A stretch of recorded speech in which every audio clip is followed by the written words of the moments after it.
የዚች ዓለም የመጀመሪያ ደስታ የማያልቀው የልጅነት ጉጉት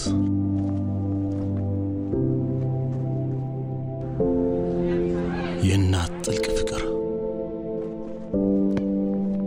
የአባት ከለላ የታላቅ ወንድም ቀልድ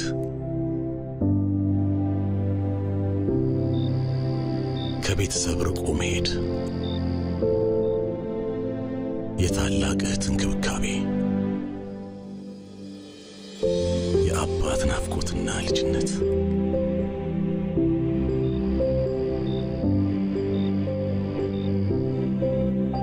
ጥልቅ የሆነ የሀገርና የቤተሰብ ፍቅር ለበዓሉ ከየትኛውም የዓለም ክፍል በባንካችን ስዊፍት ኮድ ሲንቄታዊም በሪያና ዳብሺል የተላከሉትን የውጭ ሀገር ገንዘብ ከሲንቄ ባንክ ይቀበሉ።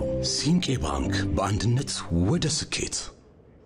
ጤና ይስጥልኝ። እንዴት ውላችኋል ተመልካቾች? ከኢትዮጵያ ቴሌቪዥን ዜና ኢትዮጵያ የቀን ስፖርት ዜናዎችን ወደ እናንተ እናደርሳለን። ሲንቄ ባንክ የስፖርት ዘገባችን የክብር አጋር ስለሆነም ከልብ ነው የምናመሰግነው። ከዜናዎቹ ጋር ተመስገን አለባቸው ነኝ።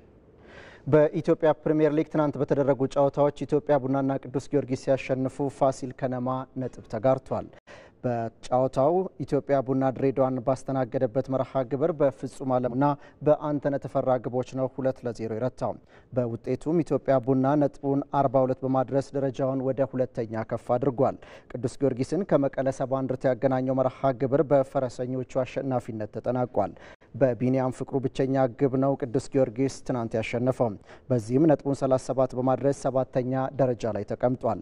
ፋሲል ከነማን ከሀዲያ ሆሳዕና ያገናኘው የትናንቱ መርሃ ግብር 1-1 ሲጠናቀቅ ጌታነህ ከበደ ለፋሲል ከነማ፣ ኢዮብ አለማየሁ ደግሞ ለሀዲያ ሆሳዕና ግቦችን አስቆጥረዋል። ሀዲያ ሆሳዕና በ38 ነጥቦች አምስተኛ ደረጃ ላይ ሲገኝ ፋሲል ከነማ በ34 ነጥቦች 11ኛ ደረጃ ላይ ተቀምጧል። የሊጉ መርሃ ግብር ዛሬም ቀጥሎ ሲደረግ ባህር ዳር ከተማ ከኢትዮ ኤሌክትሪክ ቀን 9 ሰዓት እንዲሁም ኢትዮጵያ ንግድ ባንክ ከመቻል ደግሞ 12 ሰዓት ላይ ተጠባቂ ጨዋታ ያደርጋሉ። በኢትዮጵያ ሴቶች ፕሪሚየር ሊግ ሲዳማ ቡናና አዳማ ከተማ ተጋጣሚዎቻቸውን አሸነፉ። በ24ኛው ሳምንት የማጠቃለያ ጨዋታ ትናንት ሲደረግ ቦሌ ክፍለ ከተማን የገጠመው ሲዳማ ቡና በዳግማዊት ሰለሞንና በሰናይቱ ራጎ ግቦች 2-0 በመርታት ሶስተኛ ደረጃውን አጠናክሯል። በተመሳሳይ አንበሬቾን የገጠመው አዳማ ከተማ በሄለን መሰለና ሄለን ዘብዲዮስ ግቦች 2-1 በመርታት 9ኛ ደረጃ ላይ ነው የተቀመጠው። ክለቡ ትናንት ባስመዘገበው ውጤት በሊጉ መቆየቱን አረጋግጧል።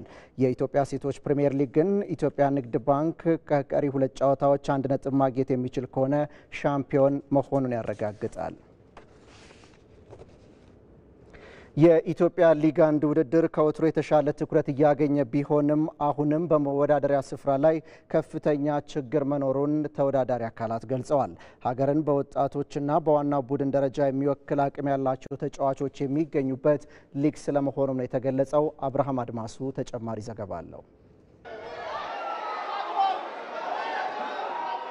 በኢትዮጵያ እግር ኳስ ሊግ እርከን በርካታ ክለቦችን የሚያሳትፈው የኢትዮጵያ ሊግ 1 ዘንድሮም በ4 ምድቦች ተከፍሎ በሆሳዕና፣ ሮቤ፣ ሶዶና ሐዋሳ ላይ ሲካሄድ ቆይቶ የማጠቃለያ ውድድሩ በአዲስ አበባ እየተካሄደ ይገኛል። ክለቦች ወደ ከፍተኛ ሊግ ለማደግ በዚህ ውድድር ከምድብ ባለፈ የተሻለ ደረጃን ይዘው በመገኘት ወደ ሁለተኛው ምዕራፍ ውድድርም መሻገር ይጠበቅባቸዋል። ከመወዳደሪያ ሜዳ፣ ከዳኝነት እንዲሁም ከትኩረት ማጣት ጋር በተያያዘ በተደጋጋሚ ቅሬታ የሚቀርብበት ቢሆንም ዘንድሮ ግን ከክለቦች ፉክክር አንስቶ ብዙ ለውጦች እንደታዩበት የሊጉ አሰልጣኞች ተናግረዋል። አንደኛ ሊግ ከባለፉት ጊዜያት ያሁኑ ይሻላል።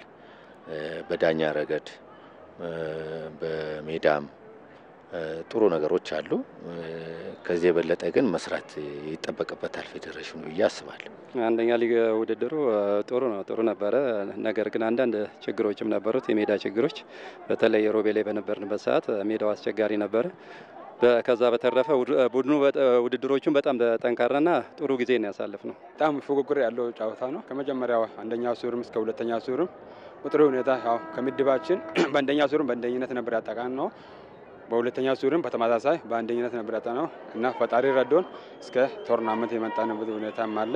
በኢትዮጵያ እግር ኳስ በተለይም በታችኞቹ የሊግ ውድድሮች ብዙ ጊዜ የሚስተዋለው የመርሃ ግብር መራዘምና ወጥነት የጎደለው የውድድር አካሄድን ለመቅረፍ የተጀመሩ ስራዎች ለክለቦች መልካም ጎን ይዘው ቢመጡም ውድድሮች በጊዜ ማለቃቸው በተቃራኒው ለተጫዋቾች ግን ጉዳት መሆኑንም ነው ባለሙያዎቹ የሚገልጹት። ጉዳቱ ለተጫዋቾቹ ነው ብዬ የማስበው። ለምን ኦፍ ሲዝን በጣም ረጅም ጊዜ ሆነ።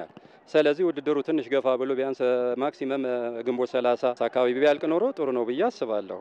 ስለዚህ ጉዳቱ ለተጫዋቾቹ እንጂ ለክለቦቹ አይሆንም። ውድድሩ እንደዚህ መርዘሙ ጥሩ ነው። ምክንያቱም በጊዜ ተጫዋቾች ሲጨርሱ እንደገና ለማዘጋጀት የ6 ወርና የ5 ወር ረፍት ነው የሚኖረው። አሁን ግን ብዙ ጊዜ አይፈጅም። ያው ግንቦት ላይ ነው የሚያልቀው፣ ሰኔና ሐምሌ ነው የሚያርፈው። ተጫዋቹ የሚያርፍበት ጊዜ የተወሰነ ነው። ይሄ ጥሩ ነው። በጊዜ ማለቁም አንዳንድ ጊዜ ለፋይናንሻል ክለቦችም በጣም ጥሩ ነው። ኢትዮጵያ አንደኛ ሊግ ላይ የሚጫወቱ ተጫዋቾች ለሀገር በተተኪዎችና በወጣቶች እግር ኳስ ላይ አልተሰራም የሚለውን ቋሚ የሀሳብ ማጠንጠኛ ለመቀየር የሚያስችል አቅም እንዳላቸውም ነው በአሰልጣኞቹ በአጽንኦት የተነሳው። እጅግ በጣም ጥሩ ተጫዋቾች አሉ። እውነት ለመናገር እንደውም ፌዴሬሽኑ ትኩረት ማድረግ ያለበት አንደኛ ሊግ ላይ ብዙ ታለንት ያላቸው ልጆች አሉ፣ የተደበቁ ልጆች አሉ። አንደኛ ሊግ ላይ ጥሩ የሆኑ ልጆች አሉ። እነዚህን በትኩረት ቢሰራበት እውነት ለመናገር ለኢትዮጵያ ጥሩ ነገር ያመጣሉ ብዬ አስባለሁ። አሁን በእኛ ውድድር ላይ ያየናቸው ብዙ ታለንትድ የሆኑ ተጫዋቾች አሉ። እነዛን ታለንትድ ተጫዋቾች ወደዚህ ማምጣት ያስፈልጋል። እገዛ ይፈልጋሉ፣ ትኩረት ይፈልጋሉ እና ትኩረት ቢደረግ ጥሩ ነው ብዬ አስባለሁ። ብዙ ጊዜ እንደ ጽርቅ ታች አልተሰራም ይባላል። ብሔራዊ ቡድን ላይ ማለት ውጤቱ ሲጠፋ ብዙ ጊዜ ታች አልተሰራም እንደዚህ የሚባል ነገር አለ። ደፍሮ ግን ወርዶ የሚሰራ ሰው ማንም የለም። ለምሳሌ እኔ በፕሪሚየር ሊግ ደረጃ ሰርቻለኝ፣ ወርጄም እየሰራሁ ነው። ስለዚህ ማንኛውም ትልልቅ ተጫዋቾች ሊገኙበት ሊፈሩበት የሚችል ሊግ ስለሆነ ትኩረትም አልተሰጠው። ብዙ ባለሙያዎች አዩትም። እንደውም እድለኛ ዘንድሮ የማጠቃለያ ውድድር በመኖሩ የተለያዩ ባለሙያዎች ቁጭ ብለው የተመለከቷቸው አሉ፣ እያዩ ያሉ ማለት ነው። ስለዚህ ሁሌ እንደዚህ አይነት ነገር ቢለመድ ቶርናመንቱ ማለት ነው። ስለዚህ ለታዩ ተጫዋቾች የበለጠ ታይተው የተሻለ ቦታ የሚገቡበት ይሆናል ብዬ አስባለሁ። የምድባቸው አንደኛና ሁለተኛ የወጡ ክለቦችን በሁለት ምድብ ከፍሎ እየተካሄደ ያለው የማጠቃለያ ውድድርም በቀጣይ ዓመት በከፍተኛ ሊጉ መሳተፍ የሚችሉ 3 ክለቦች የሚለዩበት ይሆናል። እኛም ጠንካራ ነን ብለን ሰርተናል፣ አስበናል፣ እዚህ ደርሰናል። ያው በጥንካሬያችን ነው እዚህ ደረስነው። ስለዚህ የማጠቃለያ ውድድር እንግዲህ የተሻለ ቡድን ወደ ከፍተኛ ሊግ ይገባል ብዬ አስባለሁ። ከፍተኛ ሊግ ማለፍ በጣም ጉጉሮችም አሉ። እኛም በተመሳሳይ አሁን እኛም በቃ ያለን አቅም አሞጠ ለቀጣይም ቢሆን አዲስ ከተማ ካን ያለ ነው ቢያንስ ያለብንም ኔጌቲቭ ጎልም ቢሆንም አሸንፈን ወደ አሸናፊነት የምንለብስበት ሁኔታ እንፈጥራለን ብዬ አስባለሁ። ኢትዮጵያውያን አትሌቶች የሚጠበቁበት ግራንድ ስላም ትራክ ውድድር ዛሬ ይጀመራል። ባለፈው ወር በጃማይካ ኪንግስተን ከተማ የተጀመረው አዲሱ የትራክ ውድድር ከዛሬ ጀምሮ ለተከታታይ 3 ቀናት በአሜሪካ ሚያሚ ነው የሚደረገው። በአሜሪካ የአጭር ርቀት አትሌት ማይክል ጆንሰን የተጀመረው ግራንድ ስላም ትራክ በአመት ለ4 ጊዜ በተለያዩ ከተሞች የሚካሄድ ሲሆን የሁለተኛዋ ከተማ ሚያሚ ውድድርም በዛሬው ዕለት ይከናወናል። በውድድሩም በረዥም ርቀት በሁለቱም ጾታ ኢትዮጵያውያን አትሌቶች ይጠበቃሉ። ከውጭ ወዳገኘናቸው ስፖርታዊ ዜናዎቻችን እናልፋለን። በዩሮፓ ሊግ የግማሽ ፍጻሜ መጀመሪያ ዙር ጨዋታ ወደ ስፔን ያመራው ማንቸስተር ዩናይትድ አትሌቲክ ቢልባውን 3-0 በማሸነፍ ተመለሰ። በሌላ ጨዋታ የእንግሊዙ ቶተንሃም ሆትስፐር ቦዶ ግሊምትን 3-1 በማሸነፍ ወደ ቀጣይ ዙር ለማለፍ ያለውን እድል አስፍቷል። አንተነህ ሲሳይ ተጨማሪ ዘገባ አለው።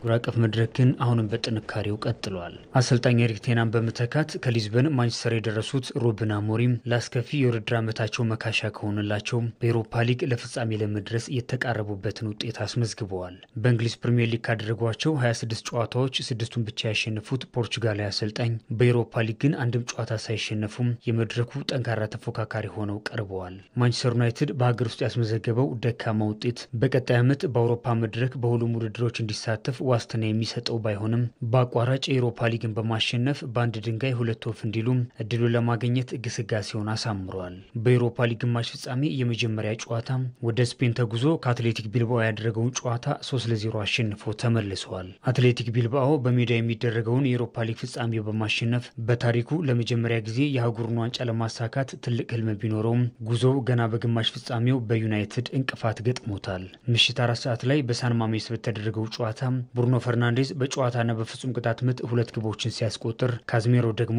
ቀሪዋን ግብ ከመረብ አሳርፏል። ገና በ37ኛው ደቂቃ ተከላካዩ ዳኒ ቪቪያንን በቀይ ካርድ ያጣው ባለሜዳው ክለብ 60 ደቂቃዎችን በጎዶሎ ተጫዋች መጫወቱ የባስኩን ክለብ ፈተና ከባድ አድርጎበታል።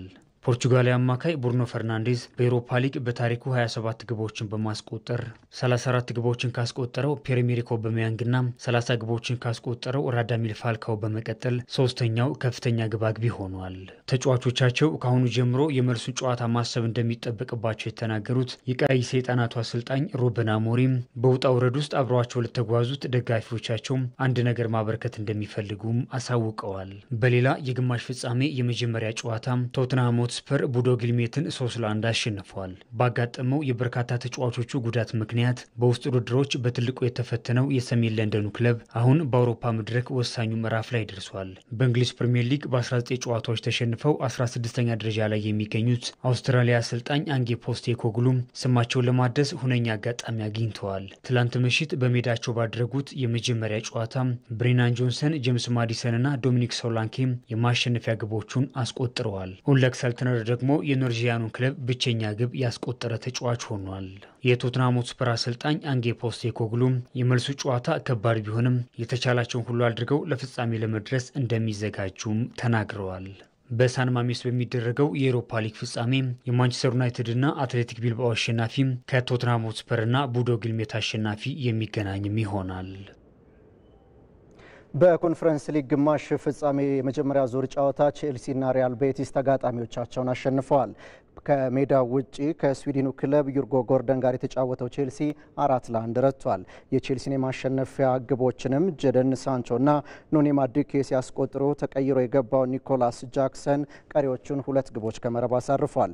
የባለሜዳውን ብቸኛ ግብ አይሳክ ከመረብ ያሳረፈ ሲሆን የ18 ዓመቱ አይሳክ በአባቱ ኢትዮጵያዊ መሆኑን የተገለጸው በኢንዞ ፈርናንዴዝ የሚመሩት ቼልሲዎች ውጤቱን ተከትሎ ለማሸነፍ በቀጣይ ለፍጻሜ መድረስ ያላቸው እድልም ከፍተኛ መሆኑ ተመላክቷል።